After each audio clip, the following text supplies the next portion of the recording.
Hello बच्चों, let's see this question. A vector equally inclined to the vectors I cap minus j cap plus k cap and I cap plus j cap minus k cap, then the plane containing them is. तो plane की equation यहाँ पे find करनी है. तो सबसे पहले अगर हम देखें तो हमारे पास दो तरह के वेक्टर हैं, vector A and vector B. ठीक है, इनके बीच में अगर एक वेक्टर जा रहा है वेक्टर सी, तो ये क्या कर रहा है, इसके एंगल को बाइसेक्ट कर रहा है. पूरा एक एंगल है जो इसको इसने दो पार्ट में डिवाइड कर दिया. अब आगे देखें अगर, तो वेक्टर ए हमारे पास क्या है, I cap minus J cap plus K cap. तो मॉड्यूलस ऑफ वेक्टर ए कितना हो जाएगा, under root 3. And vector B is equal to है I cap plus J cap minus K cap and modulus of vector B is equal to under root 3.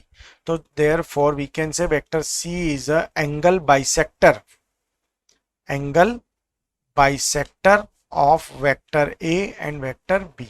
तो vector C is equal to क्या हो जाएगा, vector A upon modulus of vector A plus vector B upon modulus of vector B, which is equal to i minus j plus k by root 3 plus i plus j minus k by root 3.